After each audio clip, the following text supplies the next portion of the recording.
welcome to the Gauntlet Podcast. This is the monthly podcast. We do these twice a month from the Gauntlet. And each month we look back at the games played by Gauntlet folks. We go through what we played and we talk about one of them. My name is Lowell and I'm joined here by Jamie. Hello, hello. Hi. And our guest this week is Maria of Sword Prince Games. Maria, thank you for coming on. Thank you. Pleasure to be here. And we're going to start by talking about our gaming month for July, and then we're going to roll into some other sections. So, Jamie, how was your July? It was a little lighter than normal, I would say. In fact, I'm going to squish in some of my August games here. But off the Gauntlet, I played PbtA on Actual Play, which is pretty cool. It's with Sean, Morgan, and Ash. It's been a lot of fun. On the Gauntlet, I got to play second season of Brindlewood Bay, Star Wars Rust Hulks with Rich. I finally got into a Star Wars game. Thank you, Rich. When I look at the list, it's a lot of playtesting. So I got to play Apocalypse Keys, PbtA Returning Home. Oh, I did get Alien in. I forgot to mention that. And I also got in a lot of anime gaming in. So I've been working on a lot of anime games. So there's Doomsday Defiant, Our Dystopia, Keepers of the Cards, Our Magical School, and Better the Devil Who Serves You. But I'm really happy about this. I got to play the second season of our Hearts of Wulin game, Measure of the Soul. I got to do a title drop on the first episode. It was so good. Mwah. Specifically, we're playing the Supernatural playset. So that's what I'm going to talk about today for the podcast. Awesome. I'm very, very curious to see what you've done with it and how you've enjoyed the weird variant rules we have there. Yeah, it's so good. So before I start gushing, I have to get into what it is. So basically, Hearts of Wulin is a Powered by the Apocalypse game inspired by wuxia, that particular genre of a China that never really was, but we feel is so true. So there's a lot of melodrama, action, duty, and the Supernatural playset brings magic and supernatural to the core. It's inspired by movies like Painted Skin, which I love, White Snake, and A Chinese Ghost Story. And it brings in new supernatural themed roles, a lot of new moves. There are 4 new moves, which include Use Found Magic and Uncover Bane, among others, which is a lot of fun. So what worked for me with Hearts of Wulin, the Supernatural playset, this game is immediately compelling from the start. So it was my first time playing Hearts of Wulin, period. It's my first time running Hearts of Wulin. I got into a few games, including this 6-hour-long game with David Morrison on the Gauntlet. That was fun. That sounds epic. After I played it, I was like, I really have to run it. I have no choice. It was my first time running. So it's so good from the start. The entanglement and faction creation really sets up a great premise and foundation. It's a lot easier for people to be creative and come up with cool stuff when there's a supernatural theme too.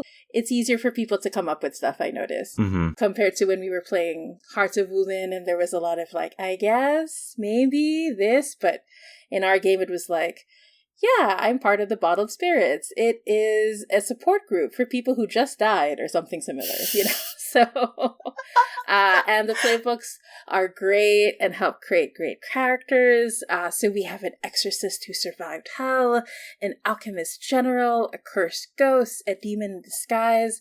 And Sherry came in for the second season. So now we have a monster hunter that everyone is falling in love with. It's really great. She has a very handsome character. I saw her picture. Yeah, she is so good at playing a charming guy. I'm going to say that. Like, all the characters are like, oh no, who is this Stillheart Bao? He's so handsome. Which brings me to the fact that the emotional twists and turns are so great. And that's thanks to all the relationships and NPCs. I have so much fun playing so many NPCs. I get to be a snake demon, a ghost soldier, a rival exorcist, a human general determined to destroy hell in order to gain the power of the kings of hell. It's so much fun. And I get to say, of course, this king of hell, the remaining one, he's super handsome, just so you know. Like, oh, of course. Yeah, we go through Pinterest boards and stuff like that. And on top of that, of course, is the romance. There's so much romance. I'm rooting for everybody. I'm making it hard for them, but I'm still rooting for them. What I also love is all of us are leaning hard into the wuxia TV drama aspect. Like in the end of the first season, Dowd brought up how for the last episode we had a higher budget for the first season finale. So I started bringing it up in our second season, how we have an even better budget because the ratings were so good. We have an international audience now. We have hashtags. I make references to the online fandom response, the classic wuxia visuals. Everyone knows about the swirling robes by now in my game. So it's so much fun.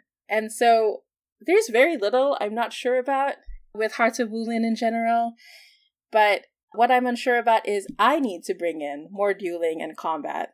We've had 10 sessions, and I've only had like a handful of fights. Like half of the time it's because our exorcist is being badass and like doing their exorcist thing, but the rest of the time I just forget because there's so much entanglement going on. There's so much talking and drama and the heart reveal. I just forget to bring in the fighting. I'd rather fight with the heart.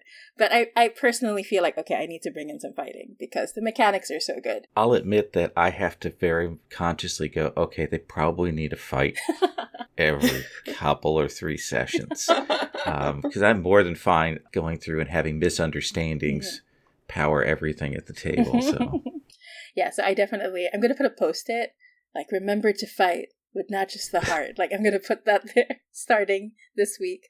And so I also get so caught up in the entanglements. I think all of us do, that we forget to move the plot forward. I try, like I go, okay, let's do a quick montage, and then, oh, but I want to talk to this person. Oh, I want to talk to that person. So we're like 10 sessions in, like I said, and we haven't even faced the big bads. I've just been doing a lot of off-screen big bad flirting with another big bad, but they haven't even met her yet, and I'm like, oh no, I'm going to say that she's like 3 levels above them, so they have to meet her in order to learn the new techniques, stuff like that. I have to work in that. Something I did notice when I first started running is that at first people felt out of their element because they weren't familiar with wuxia. This includes me. So I grew up watching a lot of wuxia shows in Singapore, but I only started watching them again actively in preparation for Hearts of Wulin, because in Singapore you just turn on the TV and there's wuxia every day. But in the Philippines, it's a little harder. But I did start watching a lot of movies. I watched all the recommended movies. That being said, I think the game still builds in a lot of the central themes of the genre, like the drama, the entanglements, the moves propel the story forward really great. So I worry about the people who look at Hearts of Wulin and they're like, oh, this isn't for me because I don't know wuxia. I don't know what this is about.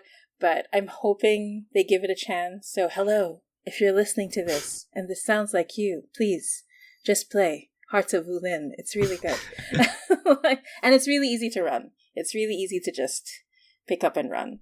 I have had issues a couple of times where you have 1 or 2 players who really know the genre, and then you've got a couple that don't, and I have to make sure that people aren't like throwing references out. Like when we play an anime game, Right.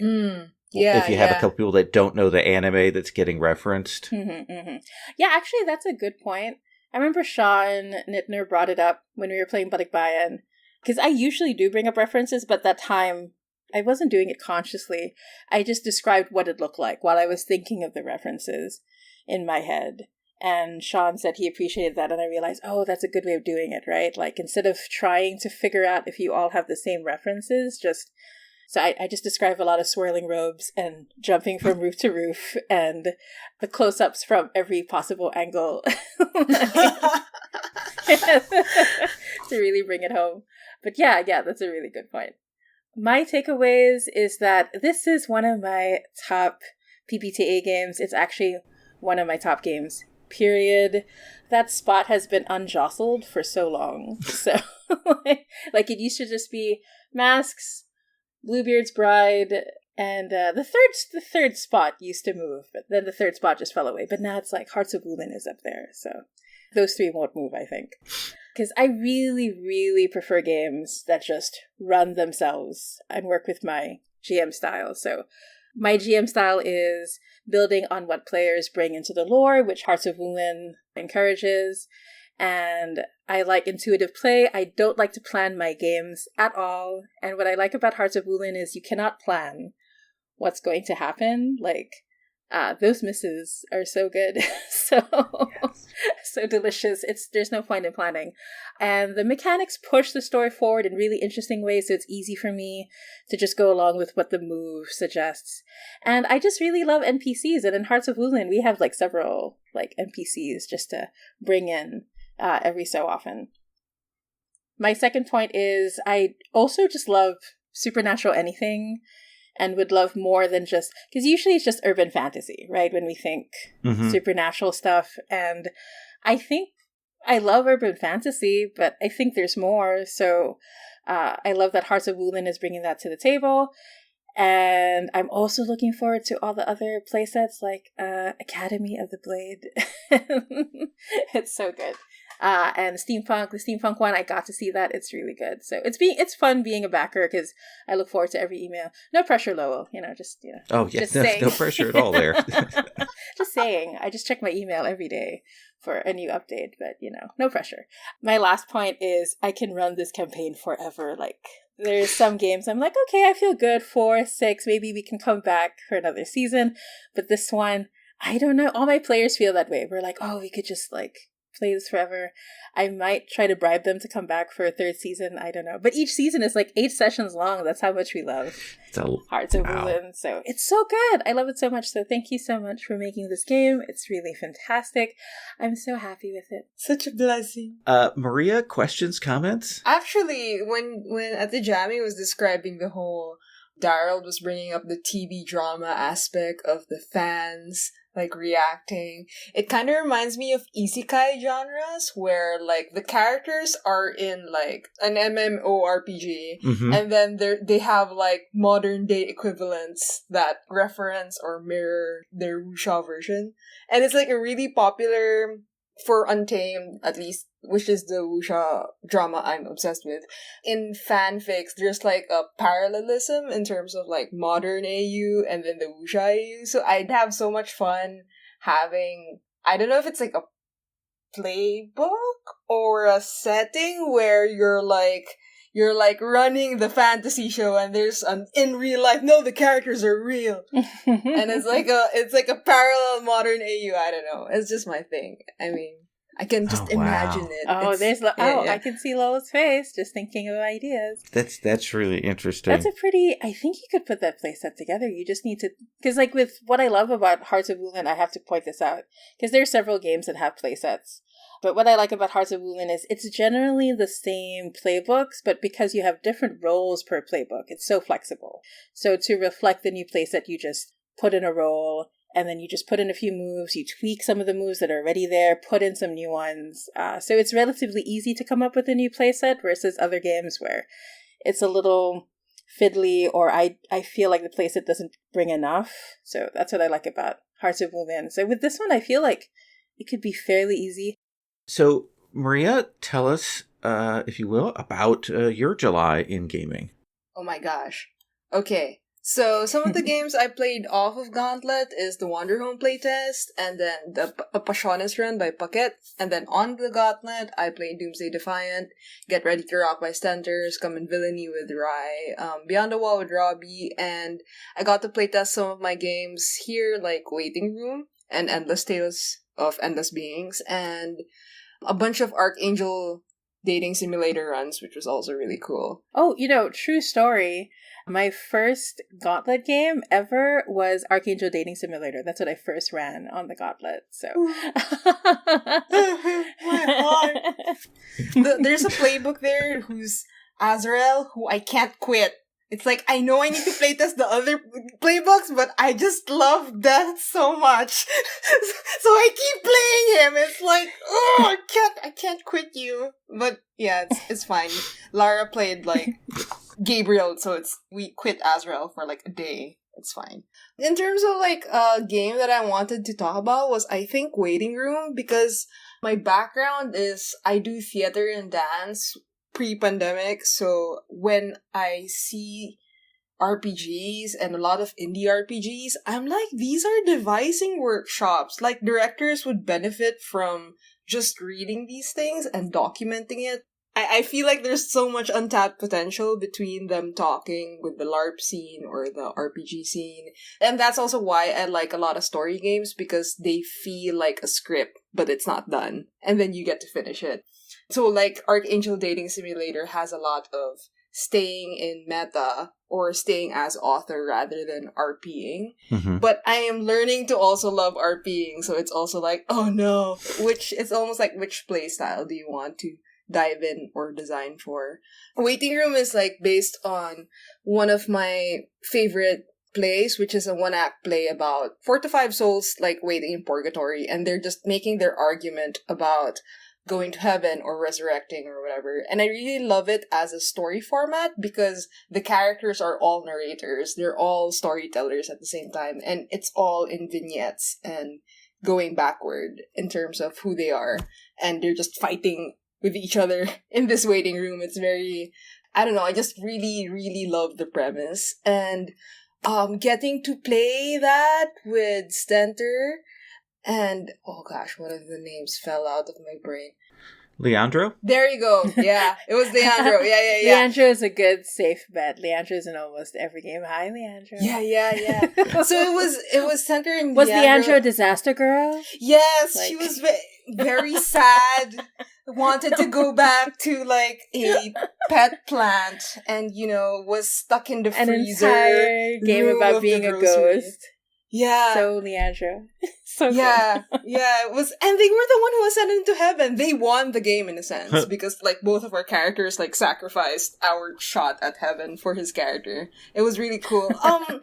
I feel so lucky that I got to run this in the Gauntlet because I would never have like created that story we made by myself, and like the way that Stentor and Leander like wove our own characters into it, it's just boggles my mind how much creativity that goes into it.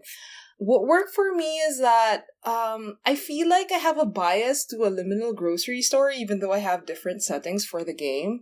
I feel like it's because it's what's the original play is based on. And there's just something really creepy about grocery stores too. Like if it's in like 3 a.m. and the lights are weird.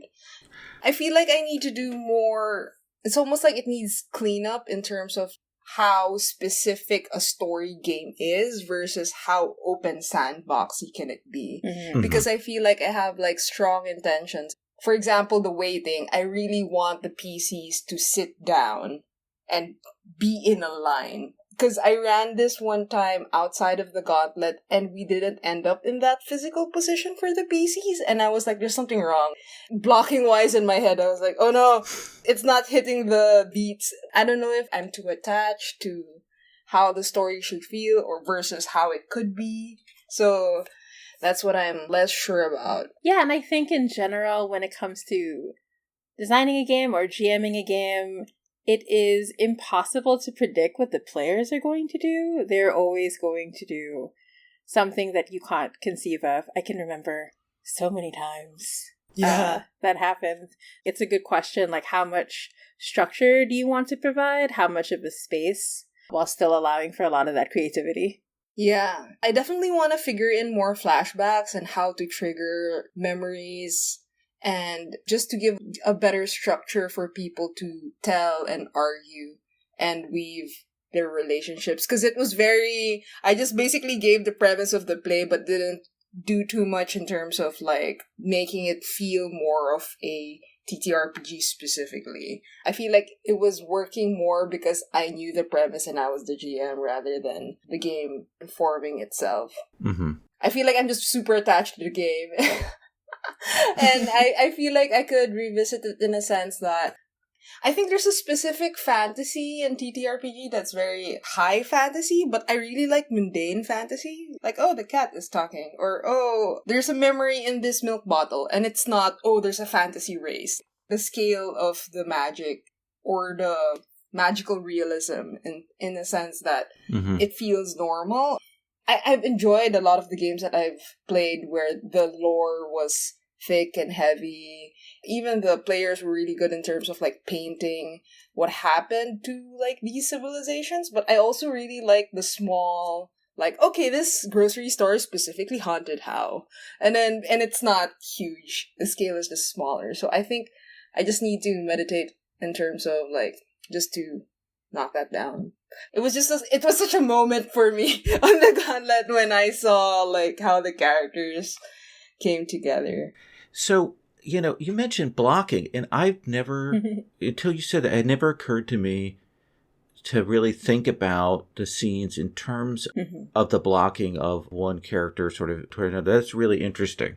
Actually, one of my favorite LARPs, which feels like a TTRPG, or maybe a story game is more specific, is One Missed Call, because it's just two players and they're sitting back to back. Ooh. And they will hear each other calling each other, but you will pretend to not hear what you're actually hearing as PCs.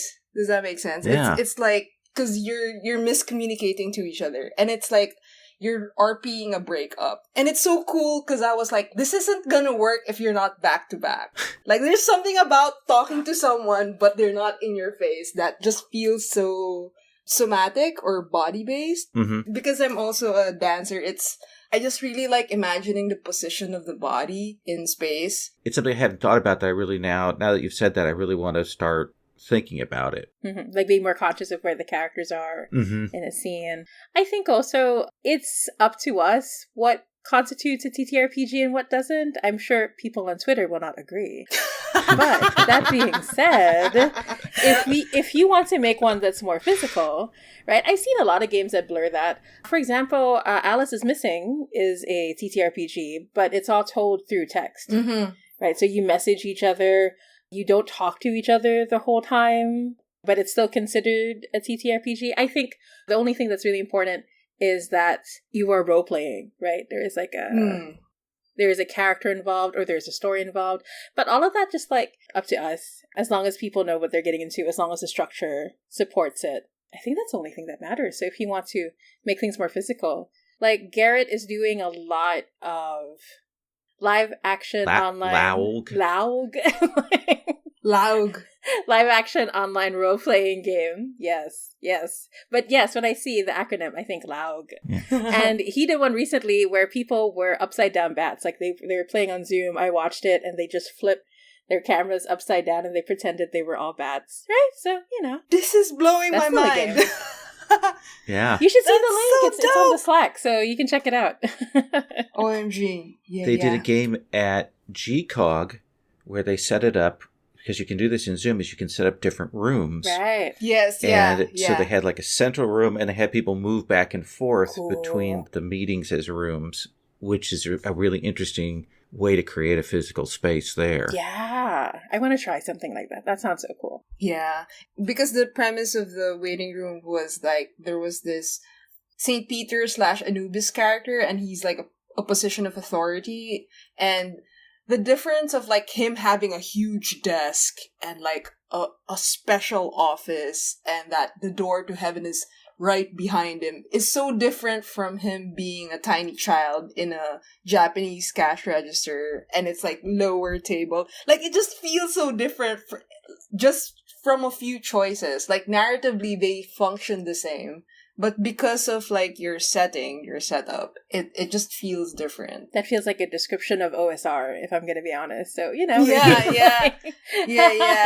Yeah. So I always come back to this point, but I feel like there's a lot more in common that we have with different games rather than things that like separate us. I know we like to focus on the differences, but there is this common core to all games, I think. And it's just really a collaborative play experience. Yeah. Anything else you want to say about Waiting Room, Maria?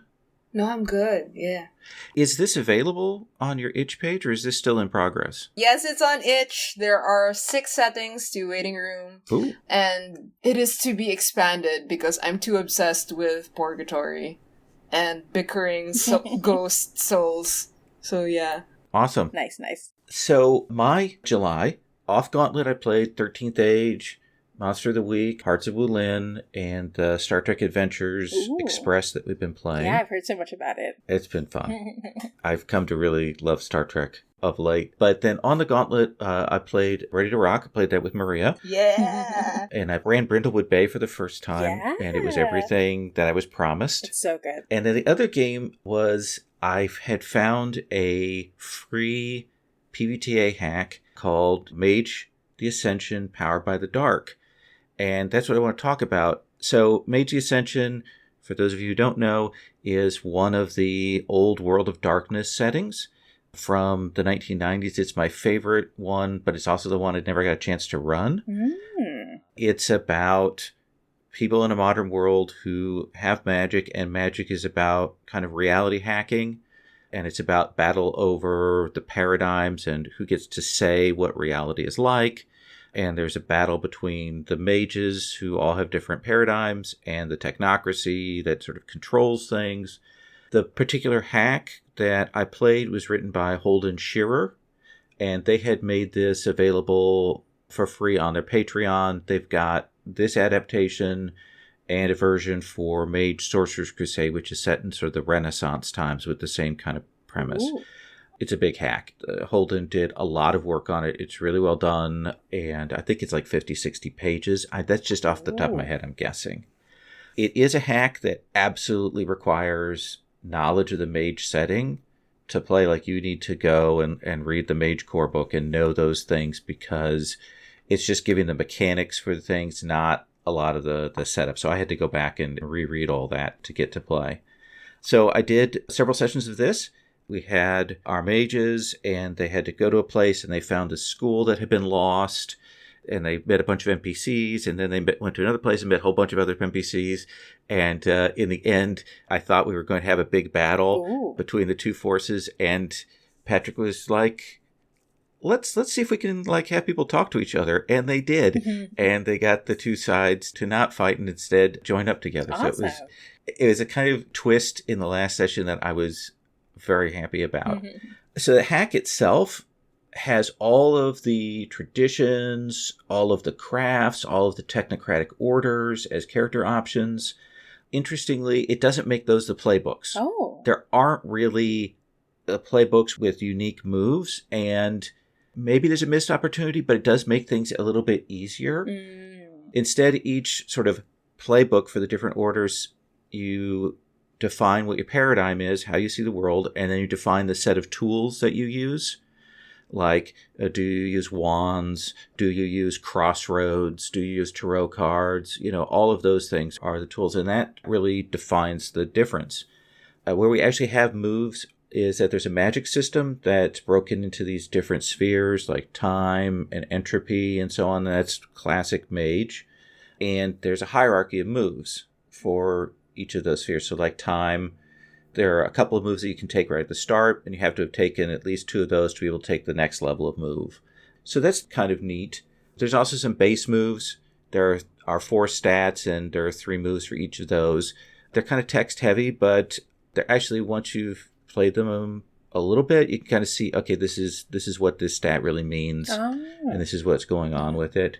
It actually means that it uses stat highlighting like Apocalypse World does, where you highlight a stat at the start, which is not something I've usually dug. But here, because we only have 4 stats, and then each stat has sort of 3 distinct moves underneath it, the stat highlighting pointed us to new stories. Like, you would lean into a particular approach to doing something because of the stat highlight, as opposed to highlighting just being kind of thing you skip through at the start. Yeah, and it was harder before. Like, I remember doing that. It meant you only had 1 or 2 moves, sometimes just 1 move that was associated with that stat. So that sounds more interesting. I will say, when I first got this and looked at it, I thought the spellcasting system looked really weird and maybe not what I wanted. Okay. Because, so when you go to cast a spell, you look at your sphere, and you can either cast a spell when there's nobody around or when there's sleepers around. That determines a difference in terms of things. But you actually go, okay, well, I'm going to go cast a spell. I start with a +0, and then there's this big table of modifiers. Okay, I have tools, so I have +1. Or, you know, the world is working against me here, so I have -1. Which, I'm not a big fan of a big table of mods and having to work that out. That's not what I want to be doing. But the mods actually are so simple, and it creates some pressure. Like, when you go to do a spell, it goes, okay, a spell is a big thing to do. If you're not just casting Magic Missile, you've got to stop and think about it. And you do. And it's not like a huge slowdown, but it's enough that it makes you stop and have to consider what's going on. And I really came around to liking it. And it ended up having a lot of strong, positive effects when we played. Yeah, and I can imagine that makes you more aware of the world, what's happening, how can you make it easier, right? So that's pretty cool, because like the impression I got of Mage was that like magic is a huge responsibility and liability at the same time. So did that help like support that idea? Yeah, and it ties in that they've got a really neat, pretty easy system for handling like when things go wrong, when you build up the backlash from the world. Ooh, nice. That mechanic's very well done in the game. It makes things super, super fun. Cool. So that's all things I really dug about it. There are a few things that I was less sure about. There are some mechanics that we didn't get into, like to advance, you kind of have to do a personal quest. And we didn't have a chance to get into that. Sometimes it's unclear because you've got these spheres that you have moves from. Like the base level of a lot of these things are like detect forces or detect energies or things like that. Things that are perception things. It's unclear whether, okay, do we actually do a spellcasting roll for that, or is that just in the fiction? There's some places where it's uncertain where that line gets drawn that I would like to see tightened up. There are a few other things, but overall, I think for a free hack, it's really good. I would gladly go and do some more tweaks on it, but it was super fun. We played 5 sessions, and all of us were like, this felt like we had just started. Oh, wow. We could easily have gone on with it, which sometimes with PbtA, you're like, okay, we hit 5 sessions. I feel like we've gotten a lot done. Here, it felt like that, but at the same time, we're like, I can see where the story could go on. It didn't feel like we were going slowly. And I think that's a really, really strong mark for it. Yeah, cool. It is a PbtA game that I think you could run a very long campaign in without a problem. Nice. It sounds like a lot of world building for how magic works because of the adjectives of the spellcasting.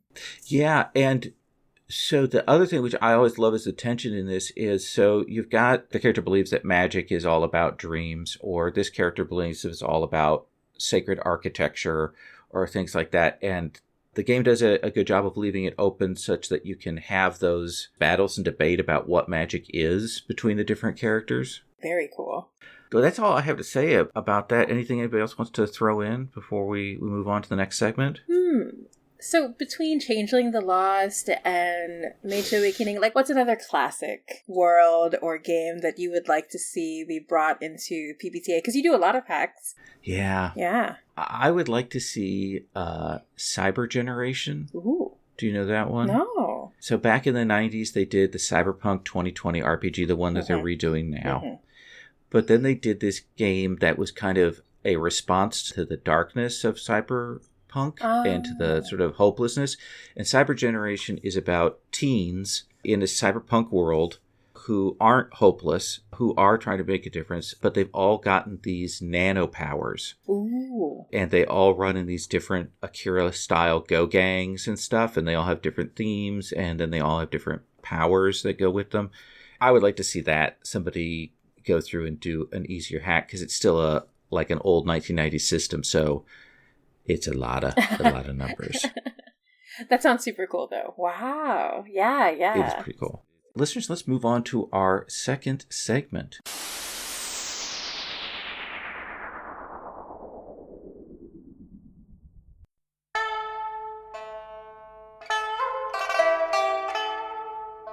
Hi listeners, I wanted to let you know that Hearts of Wulin is now available to pre-order.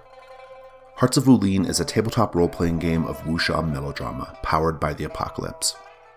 In Hearts of Wulin, players take the role of skilled martial artists in a world of rival clans, conspiracies, and obligations. The game emulates films like Crouching Tiger, Hidden Dragon, Chinese wuxia TV series like The Smiling Proud Wanderer and Fox Volant of the Snowy Mountain, and Chinese martial arts novels from the second half of the 20th century. In these tales, romance is as dangerous as a blade.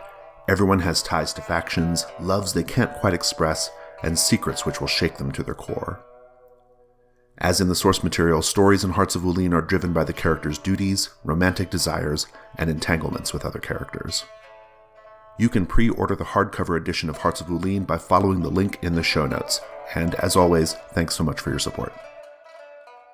So in our second segment, we are talking with Maria. Maria is going to tell us about what they're working on, what they're interested in. So Maria, what do you tell us about today? Oh my gosh. I'm working on two big things. So one is Rich Kid Problems, which is a really old game of mine where you play the son of mafia bosses, media house, giants, and privileged rich kids, and you either try to break away from the system that you're born in, or you try to ascend into clan power. I've always kind of had trouble with how to frame the moves, but I feel like playing Passiones is informing me how to teach people how to do melodrama. So I feel like I'm trying to remix the game into something more robust. Yeah, more structured too. Yes, in terms of like, if you don't have references for what a drug trope character would do in the world, you could give them something to do. Yeah, because definitely the strength of PbtA is like offering those themes and structures and leaning into the moves. Yeah. So I have this Dance With Me belonging outside of belonging system, which is no dice, no masters-ish. I'm not sure. It's still in a very ephemeral form because all the dance genres that I know and have experienced, I just made them into playbooks and made them into people, and then they like fall in love and dance together. But my problem is that I'm having trouble with the settings and how they behave in the settings and how to make it understandable to people who don't dance. So I've had a few people like read over it, and some who are dancers, some who aren't, and they're like, "Oh, okay, I don't understand this playbook, or I understand this setting, I don't." And then there's the whole, these are like cultural artifacts, right? Like Vogue is a black, gay, queer artifact.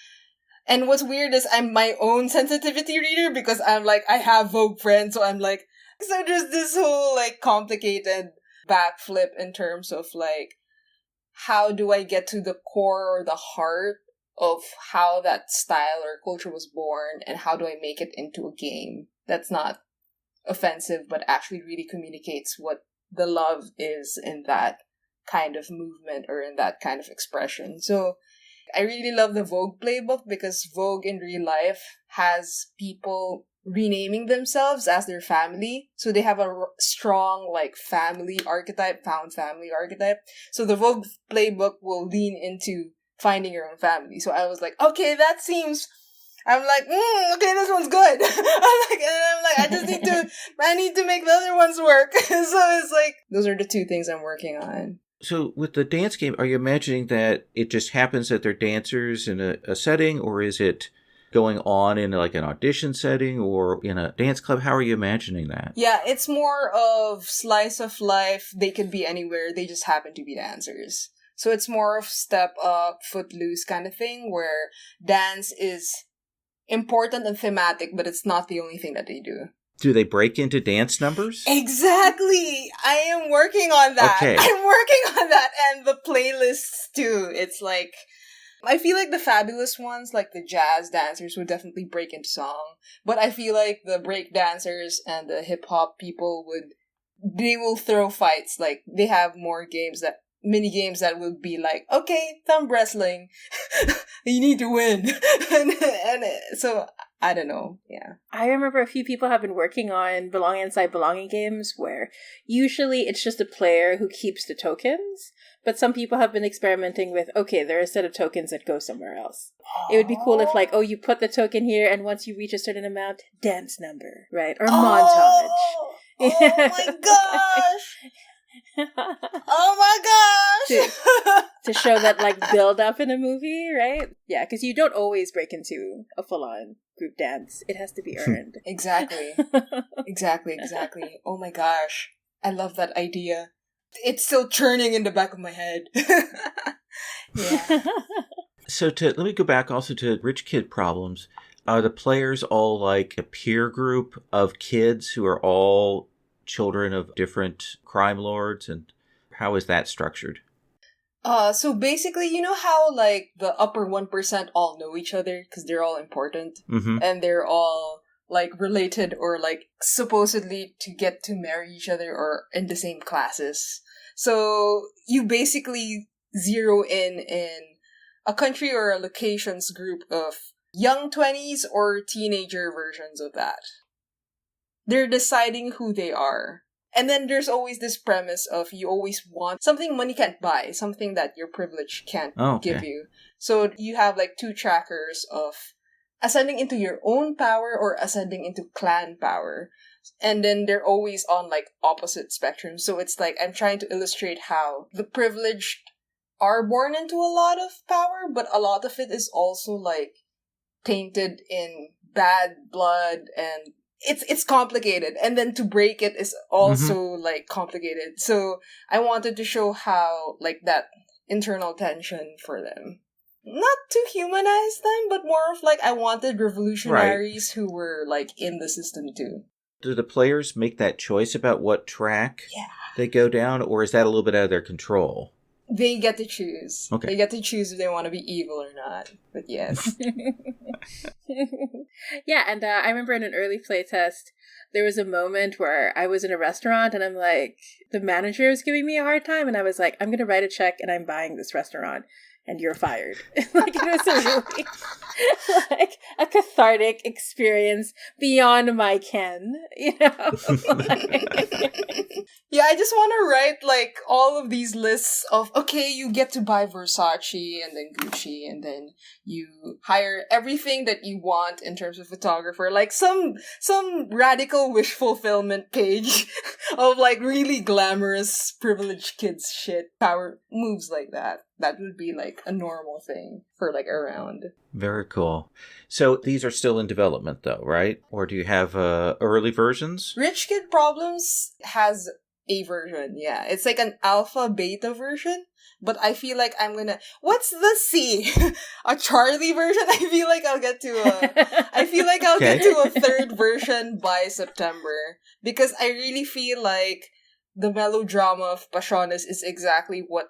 Because I'm trying to hit, like, a third world classist drama for my playbooks. Mm-hmm. And I feel like the way that Passiones humanizes the mafia and the shooting stuff with romance. Oh, I was like El Jefe and stuff, yeah. Yeah, I was like, that's what I'm trying to do. I'm like, oh, yeah, okay. So I was like, yeah, I will do that. But yes, it is on my itch. I have Rich Kids there. And I think that's a good point, because Passiones really proves, like a lot of other good games, that the more you press into this niche, the more you press into this specific story, the more powerful the game can be, and the more people can just go along. Like, I think, like, Hearts of Wulin is the same thing. Yeah. You could make a game that could just be any general combat, falling in love, romantic game, I guess.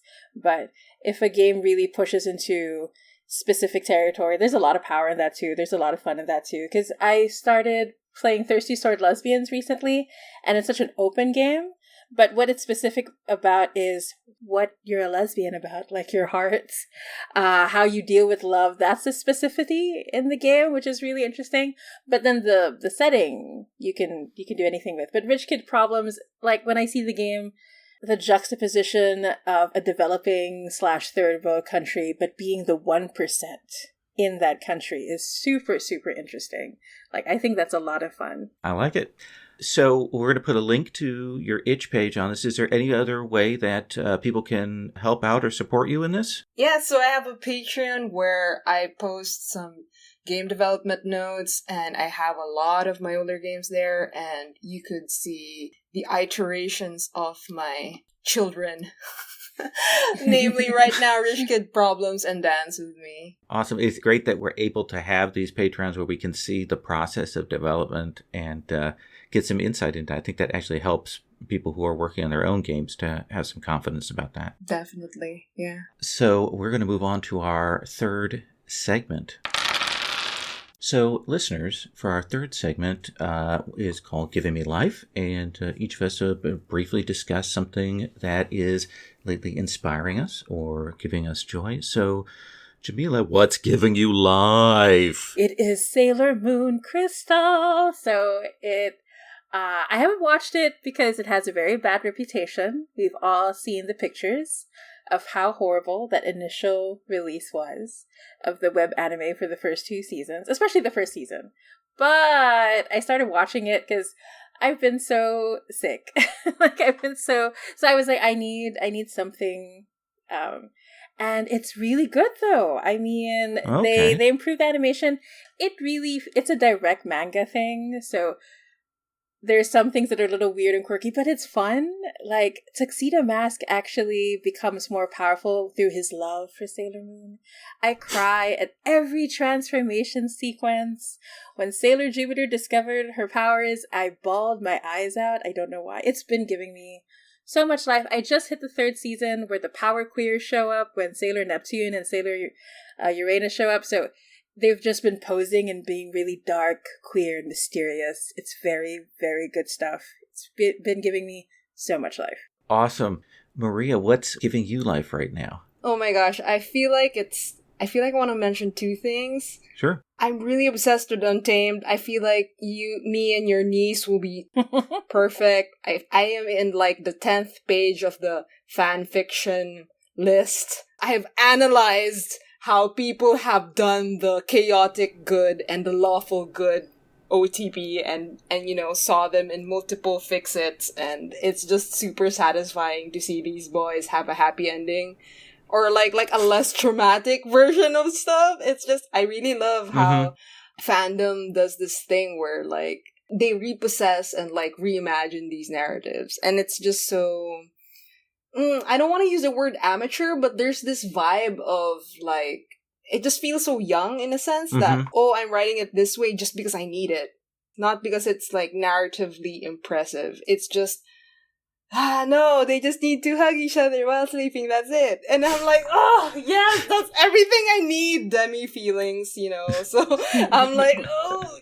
And I just wanted to mention the webtoon Let's Play because I feel like there's this thing with webtoons or like modern day comics where they reference memes in like their art, just the gestures, just the terms. And it's just so weird and funny at the same time. I'm like, I'm just seeing like how like comics has changed because of the internet. And it uses a lot of like video game interfaces as references for these gamer characters, which is, I think, other comics have done already, but just seeing it with like the audio, with the hyperlinks, with the meme language, with an actual gamer characters, I was like, wow, they're really leaning into this genre. So I was like, yeah, I'm for it. Awesome. So I have for mine an anime that I started watching randomly. It's called My Teen Romantic Comedy. The second season is called My Teen Romantic Comedy Snafu. There are a couple of different titles, translations for it. And I really hated the characters like the first episode. Okay. The first and second episode, I did not like them, but slowly over time, it has really grown on me. It's a high school slice of life. This guy who keeps himself isolated from everybody, and that's his philosophy, gets sent to this club where there's a young woman who's also kind of isolated, and they're forced to solve other people's problems. And it's really good. Like, it's got lots of inner conflict and back and forth and misunderstandings, and the guy has slowly gotten better over time, but he also still doesn't communicate, and that creates problems. So it's really good. There's 3 seasons of it, and it's about, I think, halfway through the 3rd season on Crunchyroll, but I like it. I don't know why. But I've discovered that really is my jam, these kind of high school, slightly comedic, slightly odd animes. Like we're watching Nozaki-kun, which is also, it's on Netflix here in the US. It's also quite good, but that's more of a humor, a high school one. But I love that as well, so that is what's giving me life. Listeners, that's our show. You can check out our full podcast network where we have Fear of a Black Dragon, which is our OSR podcast, and Plus One Forward, which is our Powered by the Apocalypse podcast, and The Sixth Ring, which is our trophy podcast. You can find out all about that at gauntlet-rpg.com. We have a Patreon that supports all of our podcasts, and it also has a magazine codex that comes with it a certain level, and also at a certain level gets you access to our Gauntlet online gaming calendar. The Gauntlet has a division that is all about playing online, which is what we're talking about here. And so please check that out. Also, it always helps if you rate and subscribe and all of those things for podcasts, because it does help visibility for us. Maria, thank you for coming on the show. Yeah, it was great having you, Maria. Thank you for having me. I have such a lovely time. And Jamila, thank you for co-hosting again. It was a great time. Thank you so much. And listeners, that is it.